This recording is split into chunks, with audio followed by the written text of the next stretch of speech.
দর্শক, এই মধ্যরাতে সবাইকে আমন্ত্রণ জানাচ্ছি নিউজ 24 এর নিয়মিত আয়োজন নিউজ রুম সংলাপ অনুষ্ঠান। আপনাদের সঙ্গে আছে প্লাবন রহমান।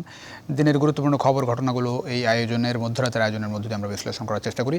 আমন্ত্রিত অতিথি যারা থাকেন তারা খবর ঘটনাগুলো বিশ্লেষণ করেন, তাদের মতামত জানান। আমাদের সঙ্গে আজ তিনজন গুরুত্বপূর্ণ অতিথি আছে দর্শক। শুরুতে তাদের সঙ্গে আপনাদের পরিচয় করি। আমাদের সঙ্গে আছেন নুরুল ইসলাম হাসিব, চিকিৎসক ও সাংবাদিক, দীর্ঘদিন ধরে গণমাধ্যমের সঙ্গে যুক্ত আছেন। ডাক্তার মন্ডল নজরুল ইসলাম, তিনিও চিকিৎসক, একই সঙ্গে তিনি দীর্ঘদিন ধরে গণমাধ্যমের সঙ্গে যুক্ত আছেন। সুভাষ সিংহ রায়, সাবেক সহ সভাপতি বাংলাদেশ ফার্মেসি কাউন্সিল। আপনাদের তিনজনকে স্বাগত জানাচ্ছি নিউজ 24 এর এই নিয়মিত মধ্যরাতের আয়োজনে। আমরা আলোচনায় যেতে চাই, তার আগে একটু দু একটি শিরোনাম দর্শকদের জানাতে চাই যে বিষয় নিয়ে মূলত আমরা এই আয়োজনে আলোচনা করতে চাই। দেশে করোনা সংক্রমণের নতুন রেকর্ড, আরও অর্ধশত প্রাণহানি, হাসপাতালে রোগীদের চাপ বাড়ছেই, জরুরি স্বাস্থ্যবিধি ঘোষণার পরামর্শ বিশেষজ্ঞদের। জীবন বাঁচাতে করোনার ভয় নেই, বিশেষ করে নিম্ন আয়ের মানুষদের। গণপরিবহনে উপেক্ষিত স্বাস্থ্যবিধি ঝুঁকি নিয়েই হলো মেডিকেল ভর্তি পরীক্ষা। দুটি গুরুত্বপূর্ণ শিরোনাম গণমাধ্যমের। আইসিইউ স্থাপনের অবকাঠামো নেই 1/3 জেলা হাসপাতালগুলোর কথা বলা হচ্ছে। পাশাপাশি সংকটাপন্ন কোভিড রোগীদের জন্য গুরুত্বপূর্ণ হাই ফ্লো ন্যাজাল ক্যানুলা সারা দেশে মাত্র 1000। রাজধানীতে সরকারি সুবিধাই আছে মাত্র 157টি, যেটি খুবই গুরুত্বপূর্ণ একটি ডিভাইস কোভিড-19 ক্রিটিক্যাল রোগীদের বাঁচিয়ে রাখতে। আমরা শুরু করতে চাই আলোচনা নুরুল ইসলাম হাসিব আপনাকে দিয়ে। নুরুল ইসলাম হাসিব, করোনা পরিস্থিতি নিয়ে তো আসলে নতুন করে বলার কিছু নেই। একটু জানতে চাই যে আমরা তো গত মার্চ থেকে এই মার্চ যদি আলোচনা করতে চাই, এক বছর, এই এক বছরে আমাদের যে চিকিৎসা ব্যবস্থা, স্বাস্থ্য ব্যবস্থায় কতটা উন্নতি চোখে পড়েছে, সক্ষমতা কতটা বেড়েছে বলে আপনার মনে হয়? নুরুল ইসলাম হাসিব। ধন্যবাদ। আসলে প্রশ্নটা ভালো প্রশ্ন, এই সেন্সে যে এই ধরনের আলোচনা আসলে সাধারণত হয় না। মানে এটা আমি আসলে করোনার শুরুর দিকে মাঝখানে বিভিন্ন আলোচনায় বলতাম যে এটা একটা, এই ক্রাইসিসটা এক ধরনের সুযোগ স্বাস্থ্যের জন্য। কারণ হচ্ছে আমাদের মতো দেশগুলিতে আপনার স্বাস্থ্য কখনো পলিটিক্যাল ডিবেটে প্রায়োরিটি পায় না। আপনি দেখবেন নির্বাচনী ইশতেহারে বিরোধী দল বলেন, অন্যান্য দল বলে, তারা স্বাস্থ্য নিয়ে ওরকম কথা বলে না, ক্রিটিসাইজও করে না। জনগণ আসলে অন্য রাজনীতির অন্য ব্যাপার নিয়ে ব্যস্ত থাকে, স্বাস্থ্য নিয়ে কম কথা বলে, কিন্তু সে সাফার করে।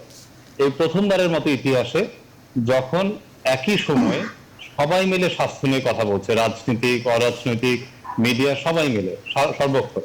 তার মানে এটা একটা সুযোগ ছিল বলবো এখন, কারণ এক বছর হয়ে গেছে। আমি এখন বলা যায় তথ্যপত্র দিয়ে আসলে ওই সুযোগটা কাজে লাগানো হয়নি। সক্ষমতা বলতে আমাদের সক্ষমতা আছে, সক্ষমতা বলতে ইনফ্রাস্ট্রাকচার সক্ষমতা আছে। আপনি যদি লাস্ট 10 ইয়ার্সে দেখেন আমাদের যে পরিমাণ প্রতিষ্ঠান হয়েছে, যে পরিমাণ আপনার ম্যান পাওয়ার আপনার নিয়েছে, ডাক্তার হাজার হাজার ডাক্তার নিয়োগ হয়েছে, ডাক্তার বিভিন্ন জায়গায় আছে, বিভিন্ন পোস্টিং এও আছে। আমি আরো পরবর্তীতে আরো ব্যাখ্যা করে বলছি যে শুধু ডাক্তার থাকলেও আসলে হয় না। কারণ হচ্ছে আপনার দেখা যাচ্ছে যে আপনি ডাক্তার উপজেলায় দিয়েছেন, কিন্তু ওখানে হয়তো একটা সাধারণ রক্ত পরীক্ষাও হচ্ছে না। তা এইরকম বিষয়গুলি কিছু আছে। সক্ষমতা বলতে আপনার ইনফ্রাস্ট্রাকচার হয়েছে, ম্যান পাওয়ার রিক্রুটমেন্ট হয়েছে, আমাদের অর্থনৈতিক সামর্থ্য হয়েছে।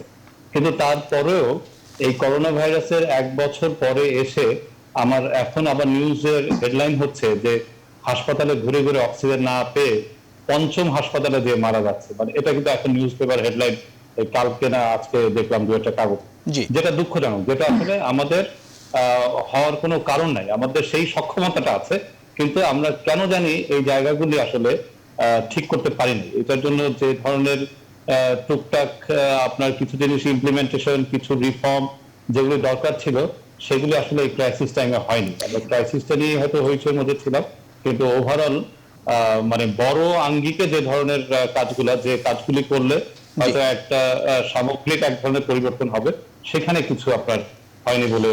আসবো নুরুল ইসলাম হাসিব। আমরা একটু ডাক্তার মন্ডল নজরুল ইসলাম আপনার কাছে আসতে চাই। না, ডাক্তার মন্ডল নজরুল ইসলাম, একটু সংক্ষেপে যদি বলেন যে আসলে আপনার চোখে আসলে পর্যবেক্ষণ জানতে চাই, এই এক বছরে আমাদের স্বাস্থ্য ব্যবস্থার উন্নতি, একই সঙ্গে সক্ষমতা কতটা বাড়ানো গেছে, বিশেষ করে একটু যোগ করবেন আইসিইউ, একটু গুরুত্বপূর্ণ বিষয় এই করোনা রোগীদের জন্য, সেটি বা কতটা বাড়ানো গেল, যদিও শুরু থেকে আসলে এই জায়গাটাই গুরুত্বের কথা বলা হয়েছিল।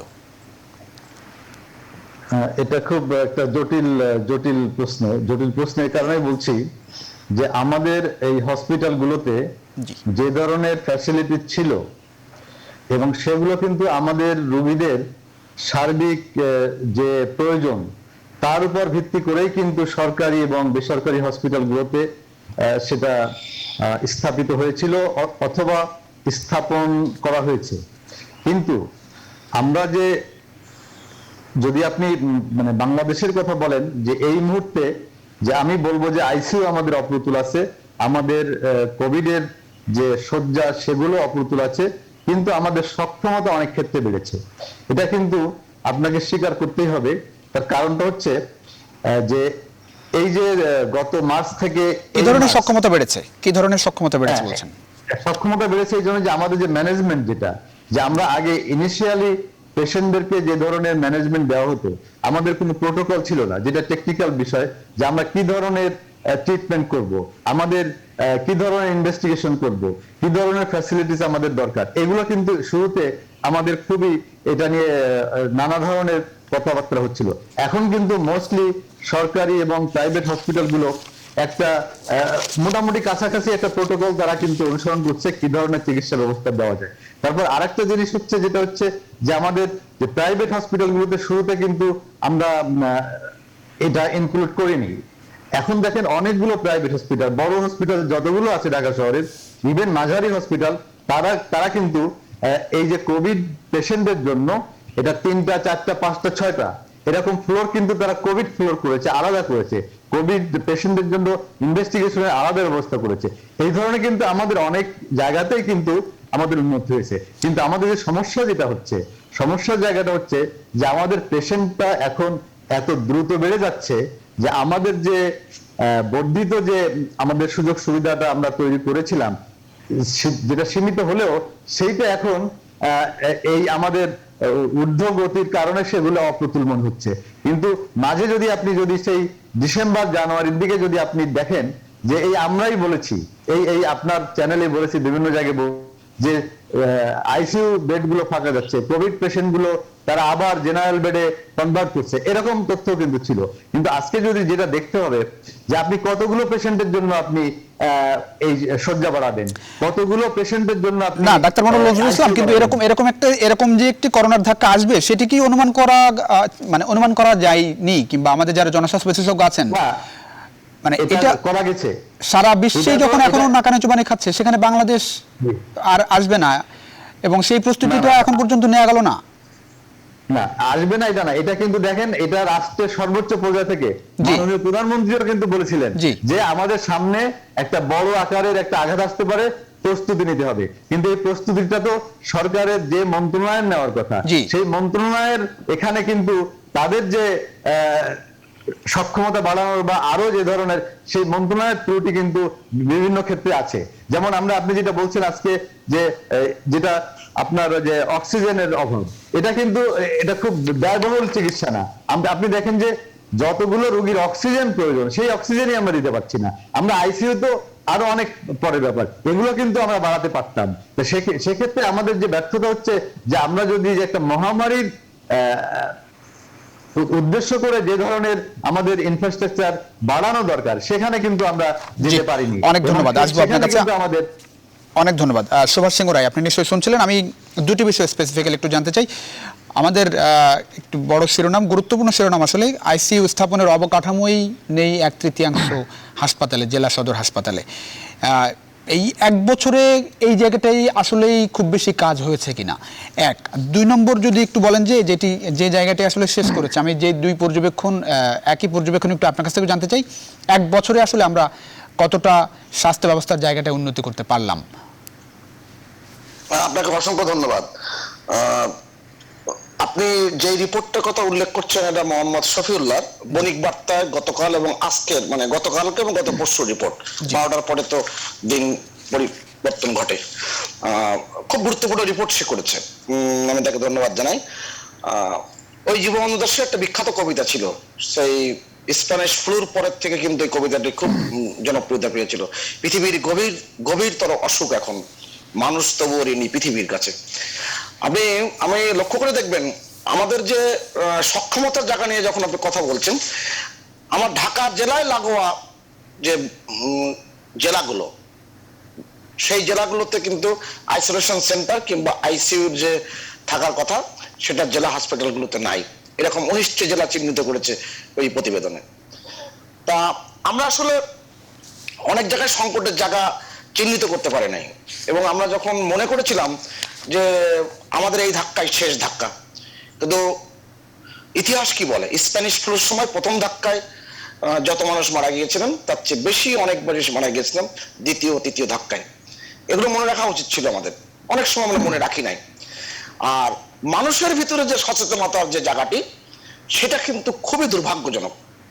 আপনি দেখেন সারা পৃথিবীতে এখন 27টি দেশে লকডাউন হচ্ছে, এবং 21টি দেশে রাত্রিকালীন কারফিউ চলছে, 23টি দেশে বিধিনিষেধ আসছে নানা রকম, এবং 13টি দেশ এর মধ্যে বিধিনিষেধ প্রত্যাহার করেছে। আবার লক্ষ্য করে দেখবেন, যেই ভ্যারিয়েন্টের কথা B.1.1.7 এর কথা বলছি, সেই ভ্যারিয়েন্টটা কতদূর বাংলাদেশে বিস্তৃত হয়েছে।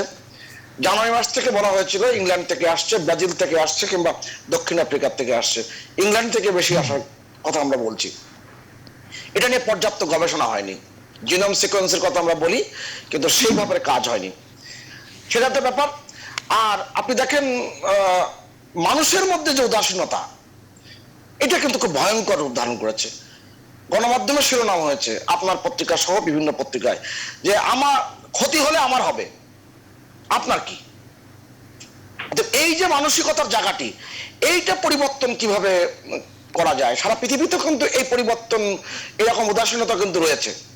আমি ইংল্যান্ডের মতন পত্রিকায় আপনার এখানে পাঠ করেছিলাম, দ্য গার্ডিয়ানের একটি রিপোর্ট ছিল যে 10,000 লোক মে জুন মাসের মাঝামাঝি সময় তারা সমবেত হয়ে বলেছিল যে আমরা মাস্ক পরবো না। 10,000 লোক একসাথে হয়েছিল। এই যে ব্যাপারগুলো বলছেন যে আপনি টেস্ট করতে পারছেন না। আবার ডক্টর মনোয়ার নজরুল ইসলাম যে কথাটি বলেছে খুবই গুরুত্বপূর্ণ একটি কথা, যে আমরা এই যে সক্ষমতার জায়গাটি, নিশ্চয়ই আমরা সক্ষমতা অর্জন করেছি, আমরা একটা প্রোটোকল আমরা কিন্তু নির্ধারণ করতে পেরেছি। এখন চিকিৎসকরা জানে কি চিকিৎসা কিভাবে করতে হবে, কিন্তু আপনি যে সংক্রমিতের জায়গা বন্ধ করতে না পারেন, আপনি সারা ঢাকা সহ সারা বাংলাদেশ হসপিটাল করে আপনার অক্সিজেনের সরবরাহ বৃদ্ধি করেও কিন্তু আপনি কিন্তু এটা কোলাতে পারবেন না। না, কিন্তু সুভাষ কুমার, এই যে গত 1-2 সপ্তাহে যে সংক্রমণ, সেই চাপই তো সামাল দেওয়া যাচ্ছে না। হ্যাঁ, সেই চাপ সামাল হচ্ছে না। এই অবস্থাটা হলো কি করে? আপনি দেখেন, আজকে একটা রিপোর্ট দেখলাম, সেই রিপোর্টটা খুবই ভয়াবহ। যাদেরকে প্রাতিষ্ঠানিক কোয়ারেন্টাইনে রাখার কথা, গতকালকে তো এয়ারপোর্টে হইচই করেছে। ইউরোপ ফেরত যাত্রীরা তারা মানে পালিয়ে আসতেছেন, হইচই করছেন এবং হুমকি দিচ্ছেন।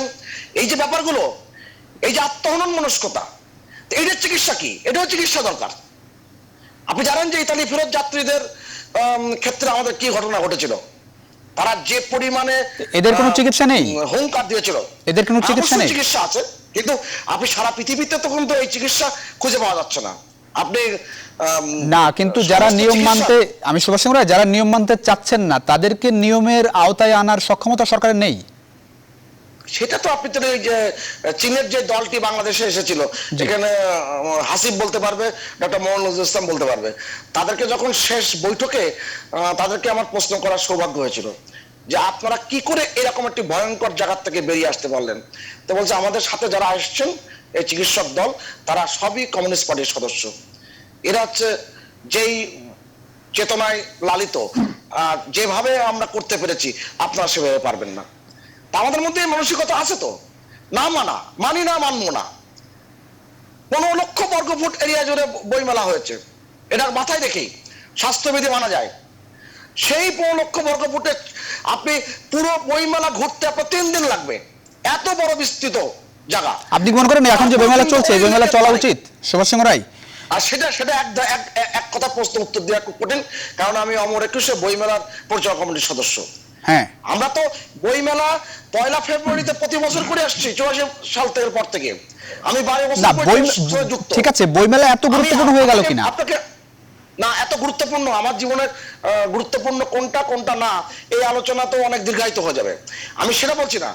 আপনি নিজে মানছেন কিনা? আপনি ঢোকার সময় মাস্ক পরছেন, স্যানিটাইজ করতে বাধ্য হচ্ছেন, ভিতরে যে আপনি কোথাও যাচ্ছেন না, শুধু লেক পারে যে আপনি গল্প করছেন, বই বিক্রি হচ্ছে না। এই যে ব্যাপারগুলো, আবার প্রকাশকরা বলছে যে বইমেলা চালাতে হবে, কারণ তাদেরও রুটির ব্যাপার রয়ে গেছে। অনেকগুলো জটিল বিষয় রয়েছে। আপনি দেখেন টেস্টের ডক্টর মোহাম্মদ নজরুল ইসলাম আছে, ডক্টর হাসিব আছে। আপনি দেখেন এখন যে চলমান যে পরীক্ষাগার তা 224টি, তার মধ্যে আরটিপিসিআর হয়েছে সরকারি বেসরকারি মিলে 120টি, এবং জিন এক্সপার্ট হচ্ছে 31টি, এবং র্যাপিড অ্যান্টিজেন টেস্ট হচ্ছে 73টি। জেলা শহরগুলোতে র্যাপিড অ্যান্টিজেন টেস্ট হচ্ছে। আপনি দেখেন সবাই আরটিপিসিআর যাবে, সবাই আরটিপিসিআর কিন্তু টেস্টটা করবে। এই যে মানুষের মধ্যে একটা জেদও আছে, আমি কাউকে দোষারোপ করছি না, আমাদের এই সংকটের জায়গাগুলো। আর হাই ফ্লো নেজাল করোনার কথা যে বলছেন, তো এইটা যখন আমাদের প্রথম দিকে সংকট শুরু হলো, হাসিবের মনে থাকবে সবাই বলছে আইসিইউ আইসিইউ আইসিইউ। মার্কিন যুক্তরাষ্ট্র সহ যুক্তরাজ্যে উন্নত দেশগুলোতে যত মানুষ মারা গিয়েছে তার অধিকাংশই কিন্তু আইসিইউতে মারা গিয়েছে। আইসিইউ চিকিৎসার ক্ষেত্রে তার চেয়ে বেশি দরকার এই যে পর্যাপ্ত অক্সিজেন। তখন কিন্তু আমরা এই আলোচনাটা করি নাই। এখন আমাদের এই যে দুর্বলতা যে জায়গাটা, যে হাই ফ্লো নাজাল ক্যানুলা, সেটা যে জায়গা আছে তার মধ্যে আবার কোনো জায়গায় 6টা নষ্ট, কোনো জায়গায় 12টা নষ্ট। এই যে ব্যাপারটি, এটা কিন্তু দেখার দায়িত্ব কাদের? সে জায়গায় কিন্তু বেশ সংকট দেখা দিয়েছে। মনে করেছিলাম যে আমরা সব থেমে গেছে। মাননীয় প্রধানমন্ত্রী জানুয়ারি মাস থেকে বলছেন যে মার্চ মাসটা সাবধান, দ্বিতীয় ঢেউয়ের কথা তিনি কিন্তু অনেক আগের থেকে বলছেন। 3 দফা নির্দেশনা দিয়েছেন। আরেকটি মাননীয় প্রধানমন্ত্রী শেষ করছে জায়গাটায়, মাননীয় প্রধানমন্ত্রী গতকাল জাতীয় সংসদে তার বক্তৃতা পর্বে তিনি বলেছেন যে, দুঃখ করে বলেছেন যে আমরা যখন টিকাদান কর্মসূচি শুরু করলাম মানুষ যেন খুব বেশি সাহসী হয়ে গেল। কিন্তু আজকের রিপোর্টটি দেখেন, নিউ ইয়র্ক টাইমস একটা রিপোর্ট করেছে যে তারা একটা জরিপ চালিয়েছিল 8121 জনের মধ্যে, তারা ডালাসে যাদের ডাবল ডোজ নেওয়া হয়ে গেছে তাদের উপরে তারা জরিপ চালিয়েছে। এদের মধ্যে করোনা আক্রান্ত যারা হয়েছিলেন তার মধ্যে মাত্র 4 জন পাওয়া গেছে। অর্থাৎ আপনাকে তো অপেক্ষা করতে হবে ওই পর্যন্ত। এমনকি ক্যালিফোর্নিয়াতে 14,990 জনের মধ্যে 7 জন করোনা আক্রান্ত হয়েছে ওই ডাবল ডোজ কমপ্লিট হওয়ার পরে 21 দিন পরে। অর্থাৎ এই ব্যাপারগুলো, তথ্যগুলো আমরা ঠিক মতো পৌঁছাতে পারছি কিনা, আমি একটা ওষুধ বিজ্ঞানী হিসেবে সেটা খুব বড় চিন্তিত। আমি নুরুল ইসলাম হাসিব একটা বিষয় কথাগুলো বলবার চেষ্টা করেছি। জি, অনেক ধন্যবাদ নুরুল ইসলাম হাসিব। মানুষকে আসলে নিয়ন্ত্রণ করার দায়িত্ব তো নিশ্চয়ই যারা আইন শৃঙ্খলা বাহিনী আছে, বিভিন্ন কর্তা ব্যক্তি আছে, কর্তৃপক্ষ আছে, মানে আসলেই কি সক্ষমতা নেই মানুষকে নিয়ন্ত্রণ করার? আমি যা ইচ্ছা তাই করতে পারবো কিনা? না, সেটা তো আসলে পারবো না। আসলে মহামারীর সময় মানুষের একটা দায়িত্ব আছে, কিন্তু আবার এটাও ঠিক যে আপনি মানে যেটা সুভাষদা বিভিন্ন দেশের উদাহরণ দিয়ে বলেছে যে ইউরোপ আমেরিকার ক্ষেত্রে হয়েছে যে কিছু মানুষকে আপনি নিয়ন্ত্রণ করতে পারেন না, কিন্তু একটা প্রক্রিয়ার মধ্য দিয়ে আপনি ম্যাক্সিমাম কাজটা করতে পারেন। তো সেটার জন্য আসলে আমাদের বিভিন্ন দপ্তরের বিভিন্ন মন্ত্রণালয়ে এক ধরনের সিদ্ধান্তের এক ধরনের সমন্বয় দরকার হয় আর কি, যে সমন্বয়ের মাধ্যমে আপনার সারা দেশে একই ধরনের মেসেজ পৌঁছাবে। এটা খুবই গুরুত্বপূর্ণ। আরেকটা বিষয় যেটা হয়েছে, যেটা আমি গত প্রায় মাস দুয়েক বলার চেষ্টা করছি, যে আমাদের প্রতিদিন একই সময় একটা বুলেটিন হওয়া দরকার, লাইভ টেলিভিশনে আপনার একই সময়ে একজন মানে দায়িত্বপ্রাপ্ত একজন ব্যক্তি আসবেন স্বাস্থ্য মন্ত্রণালয়ের, সেটা মন্ত্রী হোক বা ডিজি হোক, তিনি এসে নির্দিষ্ট সময়ে যখন লাইভ ব্রিফিংটা করবে তখন মানুষের মধ্যে আরেক ধরনের, এখন যেটা প্রেস রিলিজ দেয় সেটাই সে লাইভে এসে বললে সবাই যখন একসাথে সম্প্রচার করবে মানুষের মধ্যে আরেক ধরনের নতুন করেই হবে যে হয়তো সিরিয়াস ভাবে হচ্ছে। কারণ হচ্ছে কি, আপনার এই গত বছর যখন আপনার এটা খুব আমরা সবাই জানি কি মারাত্মক পর্যায়ে ছিল, তারপর মাঝখানে কমে গিয়েছিল, আবার বেড়েছে। এখন এই বেড়ে যাওয়ার যদি ট্রেন্ডটা দেখেন, যে বাংলাদেশে আমাদের দেশে ইনফ্লুয়েঞ্জার সিজনটা কিন্তু হচ্ছে মার্চ থেকে শুরু হয়। তার মানে এটা কিন্তু একটা ফোরকাস্ট আপনার ধরা যায় যে প্রথম কথা হচ্ছে পৃথিবী থেকে প্যান্ডেমিক চলে যায়নি, বাংলাদেশ থেকে বা ভাইরাসটা চলে যায়নি, এবং মার্চে আমার দেশে ইনফ্লুয়েঞ্জা বেশির পিকটা শুরু হয়, মানে আস্তে আস্তে মার্চ থেকে মার্চ এপ্রিল মে এই সময়টা আমাদের বাড়ে। তার মানে এই যে 3টা ইনফরমেশনকে কেন্দ্র করে স্বাস্থ্য মন্ত্রণালয়ের আমরা আগে কোনো উদ্যোগ এরকম দেখিনি গত 2-3 মাসে, মানে এক ধরনের সে আরো 2 মাস আগে থাকতে যে মানুষকে একটা নতুন করে অ্যালার্ট করবে, ওই জায়গাটা একটা মিসিং ছিল, যেটা আমি প্রথম দিকে বলার চেষ্টা করেছিলাম যে দেখুন গতবার যখন খুব হিউজ একটা ক্রাইসিস সিচুয়েশন ছিল, আমার মনে আছে যে পরিকল্পনা মঞ্চে একটা মিটিং থেকে বেরিয়ে বলেছেন যে প্রধানমন্ত্রী বলেছেন যে তিনি ব্লাঙ্ক চেক দিয়ে দিলেন, স্বাস্থ্য মন্ত্রণালয়ের কি দরকার আসুক, ব্লাঙ্ক চেক মানে কি লাগবে প্রজেক্ট নিয়ে আসুক, কিন্তু আমরা কিন্তু ওইভাবে কিছু দেখিনি। তো এইখানে সামহাও আমাদের আসলে এই মন্ত্রণালয় কেন্দ্রিক এক ধরনের লিডারশিপের ঘাটতি হতে পারে, বা কিছু একটা প্রবলেম আছে, বা তারা হয়তো সবাই মিলে তারা হয়তো ওইভাবে সিরিয়াসলি জিনিসগুলি নিতে পারেননি বলে আমরা এখনো এমন এমন জিনিসগুলো এখন আপনার মানুষ ফেস করছে যেগুলো আসলে খুবই সহজ, খুবই সিম্পল, অত টাকা পয়সাও না, আমাদের টাকা পয়সার সমস্যাও না, এবং আমাদের ম্যান পাওয়ারও যথেষ্ট আছে এবং ট্রেন, যেটা নজরুল ভাই যেটা বললেন যে আমাদের কিন্তু এই যে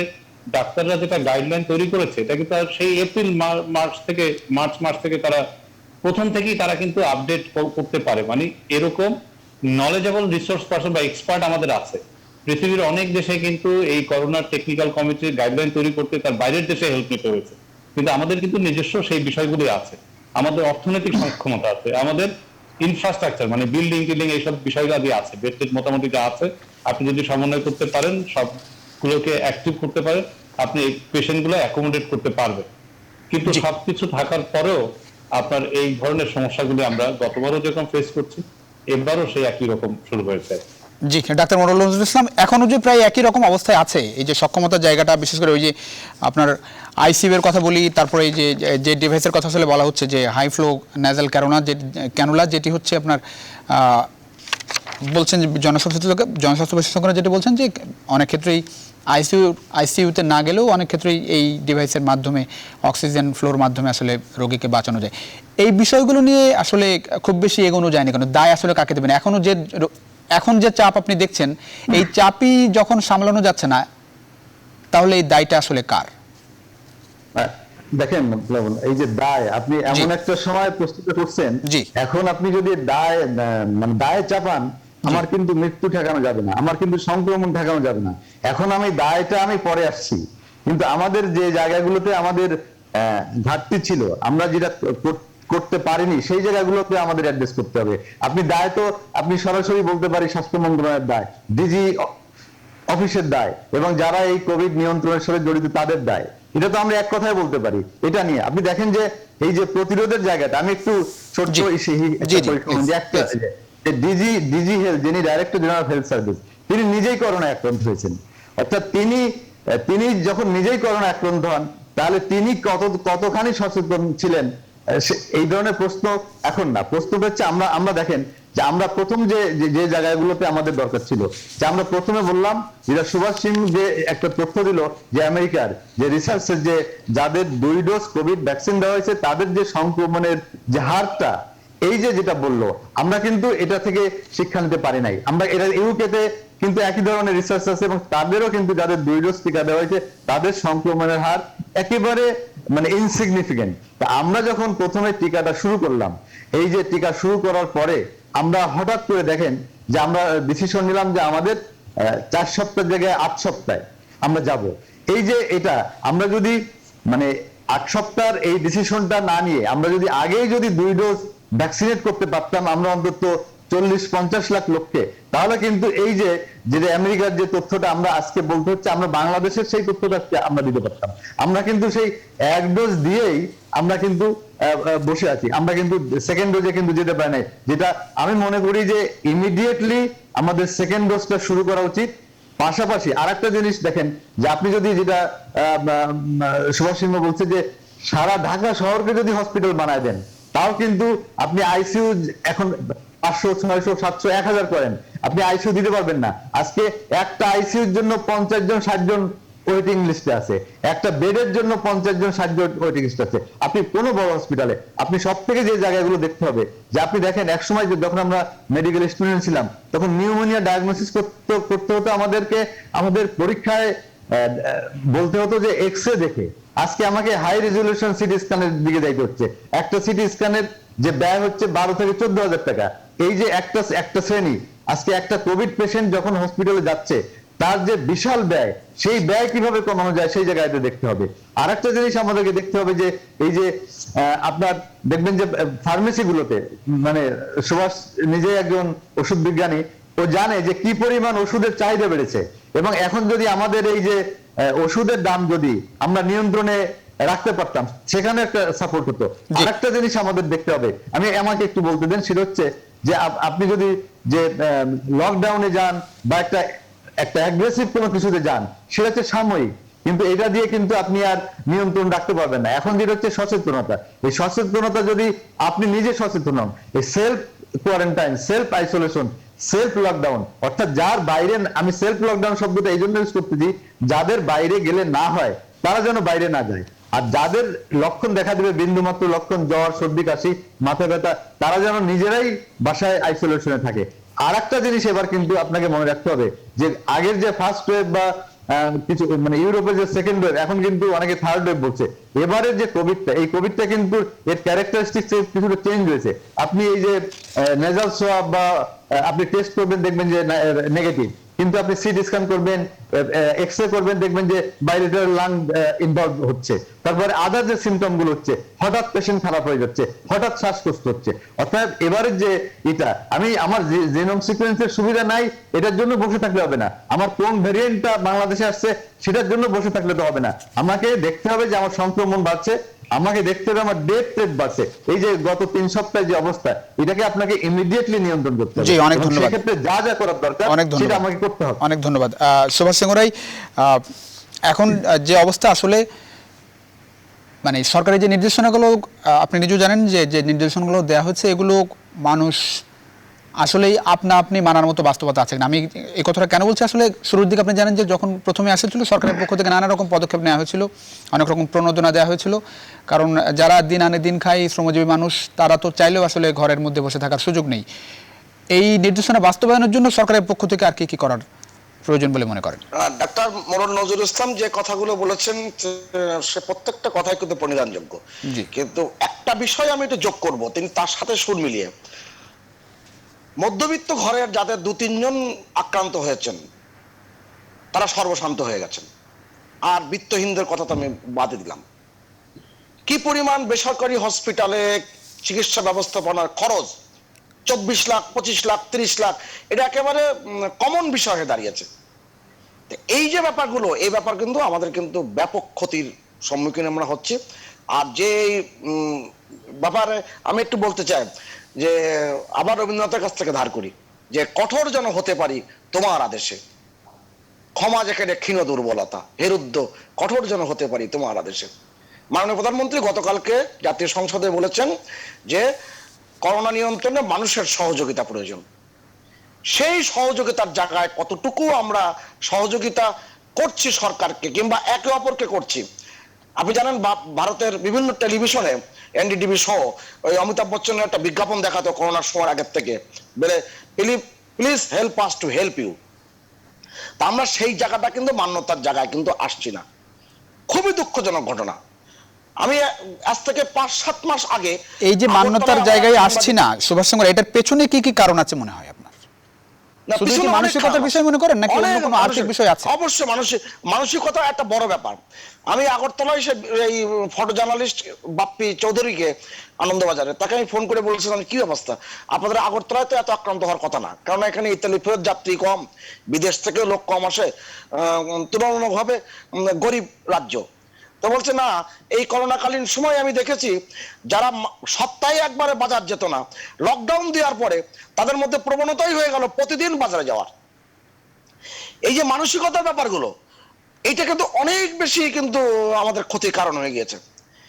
অযথা মানুষে ভিড় করা, এক জায়গায় ভিড় করা, সাংস্কৃতিক ভাবে যারা সমৃদ্ধ বলা হয়, যারা টেলিভিশন যাদের নাটক দেখে, তারা কি করে তাদের বুদ্ধিতে কোলায় যে বইমেলার ভিতরে যে আমার শুটিং করতে হবে। অনুমতি হয়েছে কি হয়েছে না সেটা তো অন্য আলোচনা। যাদের নাটক সবাই দেখছে দেশে দেশের বাইরে, খুব নাম করা নায়ক, তিনি কি করে এই শুটিং এর মধ্যে 1000 লোক সমবেত করলেন? একটা শুটিং ইউনিটের সাথে 100 জন লোক থাকে। অর্থাৎ এইগুলো কিন্তু মানসিকতার ব্যাপার। সেইটা আপনি পরিবর্তন করতে গেলে আমি জানি না আর কি চিকিৎসা, ডক্টর মোহাম্মদ নজরুল ইসলাম বলতে পারবেন, ডক্টর হাসিব বলতে পারবে। সংকটটা ওই জায়গায়। জি, আমি এখন অনেকগুলো বিষয় এখানে জড়িত হয়ে আছে।